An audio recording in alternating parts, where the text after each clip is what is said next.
Hi hello' মোৰ অন্য এটা ভিডিঅ'লৈ আপোনালোকক স্বাগতম জনাইছোঁ।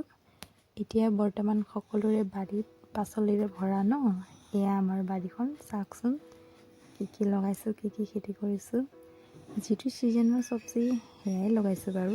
চাওকচোন, আলু, সৰিয়হ, মূলা, তাৰপিছত বিলাহী পুলি, জলকীয়া পুলি এয়া লগাইছোঁ আৰু। আপোনালোকৰ বাৰীত কি লগাইছে বাৰু জনাবচোন। আৰু সেয়াই সিফালে ৰঙালাও আছে, ৰঙালাও লগাইছোঁ, কিন্তু সিফালে যাবলৈ নহ'ল আৰু। ইয়াৰ পৰা চাই লওক আপোনালোকে। এয়া আমাৰ বাৰীখন কেনেকুৱা লাগিছে জনাব দেই।